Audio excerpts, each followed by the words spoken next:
Donc, Bonjour. bonjour, 11 avril 2017, donc Guénon c'est le camp de base et maintenant on va monter. Alors je vais lire un texte et puis Anne-Marie, bon, on a préparé les questions, on a essayé d'améliorer. Donc c'est croix latine, autre gemme ou joyau dont l'Église a perdu l'entendement. Donc aussi répandu dans le christianisme que le trait du poing précédemment décrypté est invisible dans l'islam. Donc vous voyez que dans le christianisme tout le monde connaît le trait du poing, khat un autre cas quoi. Bon, dans l'islam ça a disparu. Il y a toutes sortes de tourouk, mais enfin dans les chouyours, enfin ce sont des simples confréries, donc ça a disparu, ça c'est archi répandu. Donc aussi répandu dans le christianisme que le trait du poing précédemment décrypté est invisible dans l'islam, le symbole dont il sera ici question renvoie directement à l'ésotérisme inhérent au discours évangélique. Par exemple, au moment où il est question des clés de la science, suivi d'un passage où le divin maître souligne l'extrême nocivité d'un prosélytisme, en l'occurrence juif, ignorant tout des dites clés, bref, de l'intégrisme. Concept tout en désinformatia, comme diraient les soviétiques.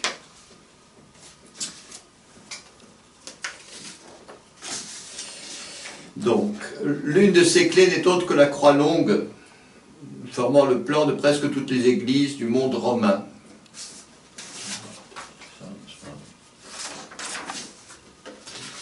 La croix longue.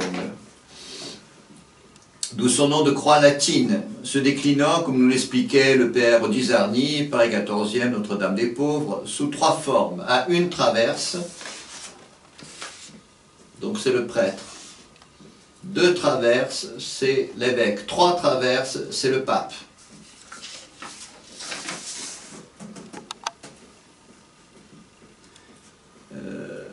Donc, permettant de situer les quatre évangélistes de bas en haut.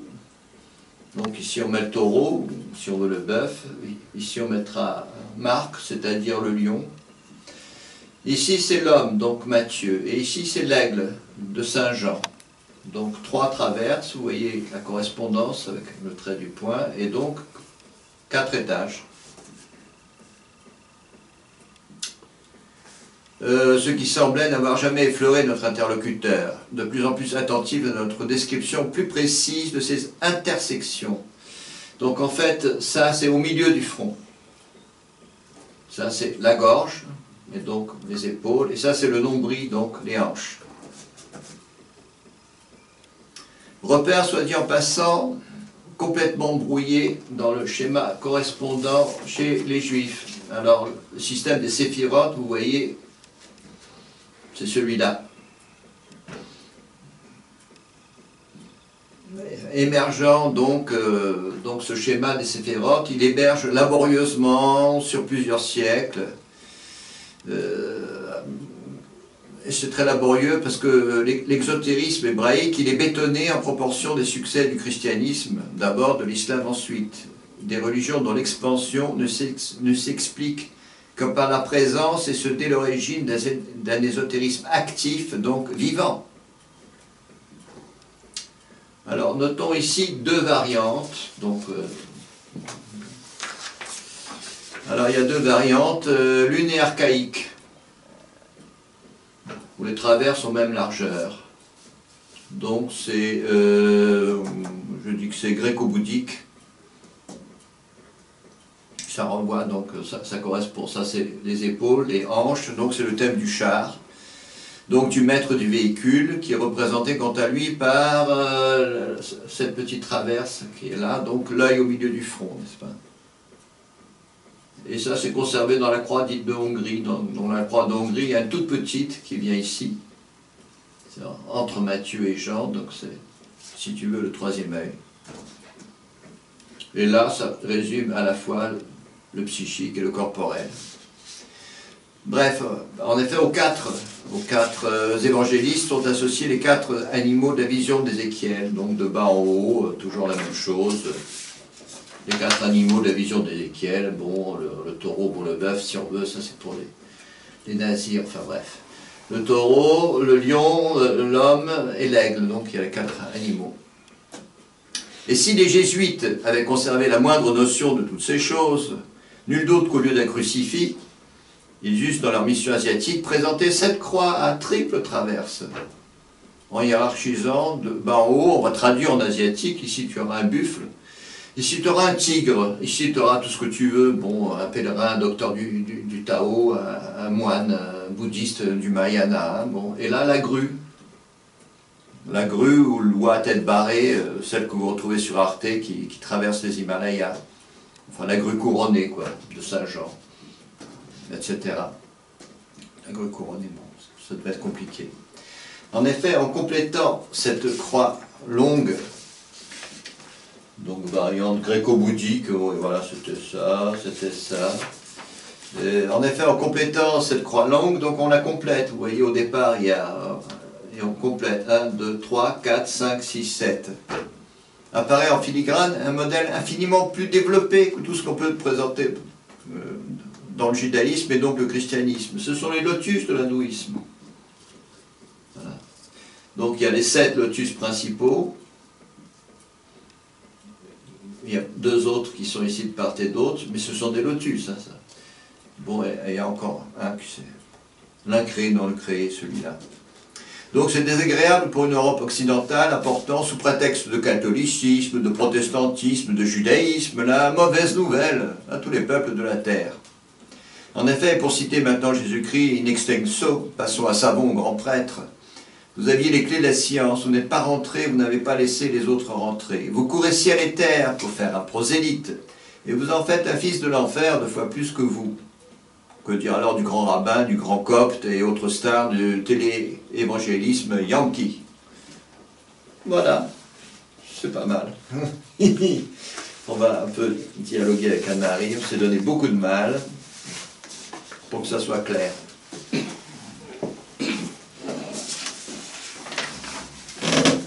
Alors, on va essayer Allons-y calmement parce que bon, de voir un petit peu... tu vois, ça fait même pas 10 minutes, donc on a tout le temps. A, B, C, D, on va les remettre dans l'ordre parce qu'il y en avait beaucoup. Alors tu dis que... Donc, c'est toujours donc, tout ce que vous avez vu comme tous les schémas que vous avez vus, les dessins, donc, sont à l'intérieur de ce livre, donc Croix longue et Croix du Verbe. Donc, elles ont été tirées du livre, hein, qui est toujours édité, bien sûr, par les éditions Ocopsa.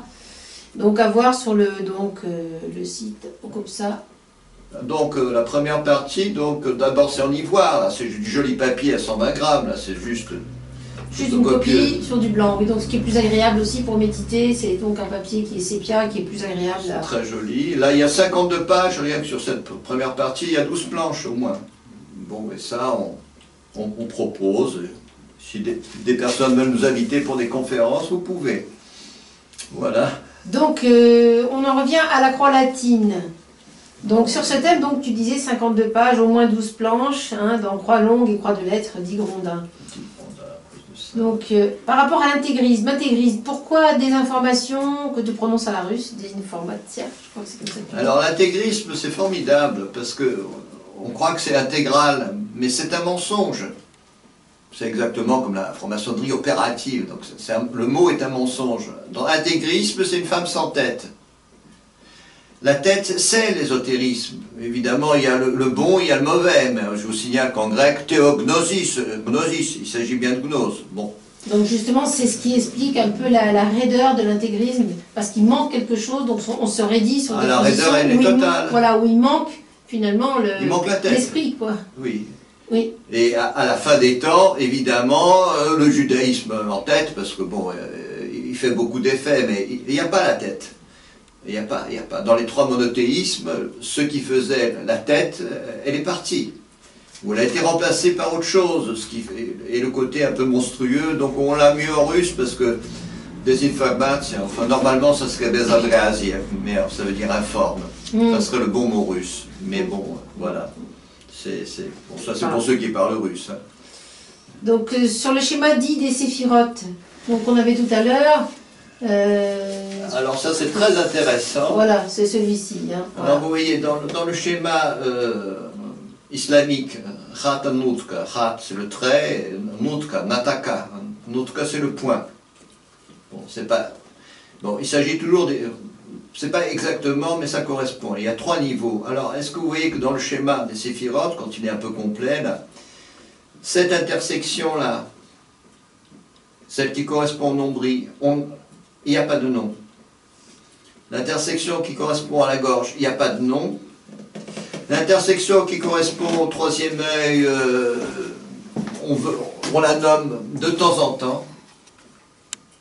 Voilà, donc ça, il n'y a pas de nom. L'intersection est absente, il n'y a pas de nom. Là, il y a un nom, on la nomme date, donc... mais enfin, on ne la compte pas comme 11e séphir. Or, c'est l'essentiel. Donc, les intersections sont absentes, c'est horriblement flou, et pour les super dénonciateurs de la gnose, vous avez même une étoile satanique à 5 branches, mais ça, bon, ça concerne éventuellement les sabbataïstes. Voilà. Donc, il n'y a pas... Ah oui, et ces intersections, comme pour interpréter l'Apocalypse de Jean, c'est de ça qu'il faut partir. Là, bon, dans 50 ans, vous y êtes encore. Vous y êtes encore, quoi. On part de ce schéma. Là, on peut avoir... Ça, c'est le code de l'Apocalypse, il est là. Voilà. Donc, il y a, alors, le maître du char. Donc, ça, c'est ce que tu montrais tout à l'heure. C'est un autre schéma. Je pense qu'il est derrière. J'aimais bien le maître du char. Le maître du char, je pense qu'il est derrière. Voilà. Dites maître du char. Donc, tu nous disais 3e œil, donc l'homme, quel homme? Alors, donc, normalement, c'est Matthieu. Alors, je ne sais pas si vous remarquez, c'est très intéressant. Là, c'est un animal, c'est, si tu veux, le taureau. Pour le taureau, ça correspond, si tu veux, au corps physiologique. Là, c'est le marque, c'est le psychisme. Mais c'est un animal. Là, Jean, mais si tu veux, en tant que tel, le chaudron, bon, c'est un animal. Il faut qu'il y ait quelqu'un qui maîtrise ces 3 animaux qui, au départ, c'est loin d'être un taureau, c'est loin d'être un lion, et c'est loin d'être un aigle, n'est-ce pas? Bon, on pourrait s'amuser. Donc il faut Matthieu. Matthieu correspond au visage, et c'est l'homme. Il faut maîtriser. Voilà ce que ça veut dire, je crois. Quel homme, donc, ouais, donc Matthieu, donc la croix des papes, alors, la croix de Lorraine, sur la croix de Lorraine, je crois. Croix de Lorraine, bon, tu trouvais que c'était Lorraine, c'est un système bâtard. Oui. On ne sait pas si c'est ça, qui est très archaïque. Ça, c'est un char, quoi. La forme d'un char, quoi. Les deux... C'est pour atteler les bêtes, je ne sais pas exactement comment, on s'en fiche. Il y a ça. La croix de Lorraine, c'est entre une croix d'évêque à 2 traverses, et entre, voilà, c'est la croix le prêtre, l'évêque, le pape, la croix d'Hongrie, la croix archaïque, enfin le système. On ne sait pas ce que c'est que la croix de Lorraine. Mais je signale, bon, c'est un système bâtard. Voilà. Alors là, la question qui se pose aussi, c'est entre érudit et sceptique, et adversaire déclaré de la tradition primordiale. Par exemple, bon, on a des contemporains, bien sûr, Umberto Eco, Jérôme Larousse, Lacordaire, Plonsard-d'Assac, et autres adversaires de la gnose, sans plus de précision. Alors oui, il y a Étienne Couvert chez Serge de Beckett, chez Bloch, La Lucarne et la Nuit. Alors, si vous voulez, c'est pas que... ces messieurs qui se battent contre la gnose, c'est pas qu'ils aient tort, mais c'est-à-dire toutes les caricatures, tout ce qui revient à une gnose à rebours, ce n'est pas la théognosis. Et la gnose chrétienne, elle existe, comme la gnose islamique existe, à l'état pur, à l'état natif. Ce qu'ils combattent, c'est des caricatures. Bon, Umberto Eco, il se moque de la tradition primordiale, n'est-ce pas? Jérôme Larousse-Lacordaire, qui est un dominicain très savant, bon, il admet que peut-être il y a, bon, Plonsard-d'Assac, c'est un dinosaure. Et bon, alors, monsieur Étienne Couvert, les 3 bouquins les 3 bouquins, donc, bon, sans doute, mais si tu veux dire à la gnose, c'est comme si tu disais, enfin, tu confonds... enfin, tu confonds la vraie sagesse, donc la gnose, donc la théognosis, avec toutes ces caricatures. Pour les caricatures, on n'a que cela. Mais la tradition primordiale... Donc si on veut revenir à cette tradition primordiale, bon, il y a l'étude de 1937 de René Guénon, Kundalini Yoga, qui établit la correspondance entre chakra et séphirotes ici nommés Pso. Ici, et là, l'étude, finalement, elle est complétée par la croix latine. Il faut compléter. Oui, René Guénon, qui est un peu fâché avec le christianisme, il complète jamais. Donc, si tu veux, il fait la correspondance. C'est une étude de 1937. Il établit la correspondance entre les lotus. Bon, enfin, les lotus, c'est ça. Après, il y a le chat qui est devant. On va lui dire tu viens de pousser, toi? Oui, tu suis les cours, mais tu es un petit peu devant la caméra, là. Hop, là, voilà. Alors, dans l'étude Kundalini Yoga, voilà, là, il établit l'exacte correspondance entre les 7, si tu veux, et il montre que, tout simplement, ce qu'il y a dans les séphirotes, il y a un dédoublement des 3 intersections. Sauf que dans les séphirotes, elles ne sont pas nommées. Mais il ne va jamais jusqu'à la croix latine. Alors, la croix latine est un schéma qui est clair et net. Oui. Et surtout, voilà, il y a encore une question qui vient. Bon, ça c'est clair et net. Il faut aller jusqu'à la croix latine. Il y a toujours les 7. 1, 2, 3, 4, 5, 6, 7. S'il manque la croix latine, bon. Alors là, il y a encore une question. Il y a une question par rapport à la stricte équivalence. Alors, oui, non. Oui. Les lotus Uru ou Kamalas renvoient à une réalisation active via un système de mantra. Alors, tel quel, le système des séphirotes n'est jamais qu'un délayage tout en métaphore. Est-ce que tu peux dire des choses un petit peu... développer un petit peu? Oui, même on a écrit plus loin. Voilà, donc c'est... Les lotus de l'hindouisme, c'est très précis. Chaque lotus est une roue, cette roue a des pétales, ces pétales correspondent à autant de syllabes, ces syllabes correspondent à des mantras. À la place, dans le système séphirotique, bon, tu as le cœur, tu as la gloire, tu as la victoire, tu as tout ce que tu veux, c'est des métaphores. C'est des métaphores. Alors si on va aller plus loin, là, donc un sous-produit, quoi. Mais alors là, c'est donc oublié que les Juifs refusant le Christ n'ont pas eu accès aux clés de la science, puisque le Christ le dit aussi. Hein. Oui, alors en fait, ce côté un peu... cette espèce d'obscurcissement de la tradition juive, c'est normal. Ils ont refusé le Christ, ils n'ont pas eu accès aux clés de la science, et ils ont essayé, un peu en regardant ce que faisaient les chrétiens, ce que faisaient les musulmans, ils ont essayé laborieusement, et ce schéma des séphirotes, paraît-il attesté au IIe siècle, mais enfin qui émerge à l'époque du Zohar, bon, c'est très laborieux, c'est lourd, c'est pâteux, ça va dans tous les sens, et puis enfin, c'est correspondant au système hindou, c'est le même, mais enfin c'est un sous-produit. Alors on dira que la croix chrétienne c'est un sous-produit du sous-produit. Bon, mettons. Mais faut quand même pas que le monothéisme fasse la leçon aux hindous, quoi. Ça ne va pas, quoi. Alors donc il y a toutes sortes de surenchères. Alors le judaïsme rabbinique, c'est après la destruction de Jérusalem. Masada, 70, 120 ou 130, et alors on en rajoute, on bétonne l'intégrisme, on le bétonne littéralement. Donc si tu veux, mais bon, les clés de la science, elles sont arrivées dans le christianisme, et puis bon, pourquoi elles ont disparu, il y a des très bonnes raisons à tout cela, quoi. Donc en fait on peut dire qu'on va de plus en plus dans le flou et dans l'ambigu. Donc flou, et tu dis toi flou et ambigu de la Kabbale. Donc oui, il s'affirme Kabbale... au XIIe siècle que pour dégénérer jusqu'au sabbataïsme au XVIIe siècle, pardon, qui est une gnose à rebours. Oui, alors à force de dégénérer, l'ésotérisme hébraïque qui est privé de ses clés, parce qu'ils ont refusé le Christ, il faut quand même le dire, les grands secrets de la Kabbale, on sourit un peu. Et alors, si tu veux, on veut que ça soit de plus en plus populaire, on veut que ça vienne au secours d'un judaïsme bon, qui a des malheurs, mais ça dégénère. Et on en arrive au XVIIe siècle avec sa bataille de Séville. Alors là, c'est carrément la gnose à rebours. Carrément la Et qui est très active dans certains mouvements contemporains. Ouais, donc en fait, quand je vois toutes ces croix,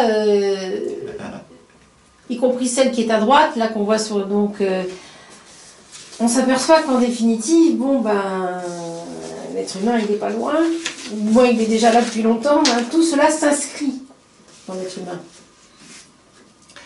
Alors, oui. On peut dire comme ça. Donc, oui, ça s'inscrit. Donc on peut dire... donc on peut parler des 3 chaudrons, on peut le dire. Ces 3 chaudrons, si tu veux le faire en mode populaire, on retrouve les 3 chaudrons des contes de fées. Il y a le chaudron du corps physiologique à proprement parler. Il y a le chaudron qui relève déjà du psychisme. Et il y a un autre chaudron qui est celui dans lequel macèrent les intellectuels, parce qu'ils pensent beaucoup. Voilà, donc on retrouve ces 3 chaudrons. Donc les passions qui agitent le ventre, le crâne, la poitrine, et où il faut arriver à trouver un axe. Alors il y a le ventre, le crâne, la poitrine. Alors c'est exactement les 3 soifs des bouddhistes, ça devient les 3 libidos des médiévaux. Le désir... Enfin, la domination et la science. Donc il y a... Alors, il vous demande où est la tradition primordiale, mais elle est sous votre nez. Elle a toujours été sous votre nez. Sous votre nez. Et alors... Donc dans tout ça, on parle de chaudron, mais alors qui est le cuisinier? Alors, le cuisinier, bon, c'est l'homme, enfin, c'est le... Enfin... L'homme en tant que maître du char. Ah, il faut qu'il maîtrise. Donc en fait, si on va vers les bouddhistes, on dirait le véhicule, maître du véhicule. Le maître du véhicule, en termes bouddhistes, voilà, le grand, le petit véhicule, bon, voilà, si tu veux, mais enfin, voilà, c'est pas exactement ce que connaissent les érudits, quoi. Le maître du char, alors le char, il existe évidemment dans la Kabbale, mais enfin, en termes chrétiens, si les chrétiens savaient de quoi ils parlent, on parlerait de la théorie du corps de gloire. Voilà, donc le char, il deviendrait donc le corps de gloire dans la théognosis. C'est toujours le char, parce que il faut... tu as en toi 3 puissances, et il faut pouvoir les unifier. Voilà, bon. Voilà, il y a... En termes islamiques, il faut pas oublier la life quoi, qui traverse tout ça. Il faut, si l'épée elle est cassée en 3 dans les contes médiévaux, voilà, il faut aligner tout ça, aligner, ordonner. C'est à la fois très simple quand on expose les fondements et c'est évidemment très complexe, quoi. Donc Matthieu, pourquoi donc Matthieu? Matthieu, il est là, il correspond au visage. Voilà, il correspond au visage. Mais le visage, c'est très intéressant, c'est-à-dire, le visage, ça veut dire la conscience. Alors, de nouveau, on est conscient de ce qui se passe dans le chaudron inférieur. On est conscient de ce qui se passe... le chaudron inférieur, à lui tout seul, il est simple, quoi. Bon, manger, baiser, dormir, la férocité, la méchanceté, la perversité, elle est déjà là. Et puis là, bon, il y a tous les délires de la science, de l'industrie, je vais manipuler, enfin, ça se mélange, quoi. Il y a 3 chaudrons. Et le maître, alors le maître, le vrai maître, c'est le prophète, c'est Jésus-Christ, si tu veux, c'est Saint Jean. Le maître, c'est ça. Et là, le dernier, le cuisinier. Ça peut donc être Saint Jean, ou bien le prophète, ici Jésus-Christ, ou Saint Jean. Et le cuisinier, alors, dans tout ça? Alors, le cuisinier, c'est l'ascète qui essaye. C'est le moine, c'est l'initié, bientôt le grand initié, quoi. Bon, mais... toute l'histoire de l'Occident, c'est la disparition de l'ésotérisme chrétien et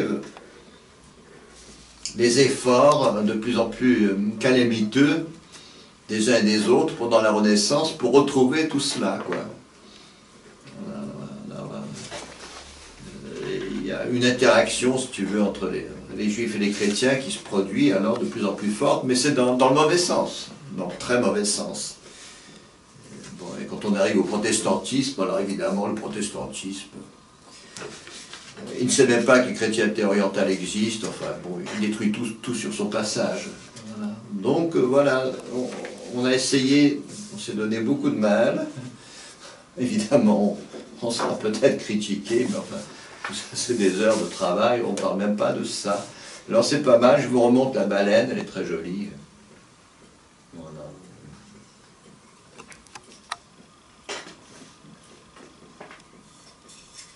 C'est un bois flotté offert par Fennec Qui est reparti dans ses voyages. qui est reparti dans ses délires. Alors elle est belle et elle a 3 yeux, voilà, les 3 yeux ils sont là, enfin bon je rigole. Mais elle a 3 yeux. Parce que la baleine, ou si tu veux tel autre monstre marin, il plonge dans les profondeurs et on l'a remplacé par le grondin. Là. Et je crois que c'est pas mal tout ça.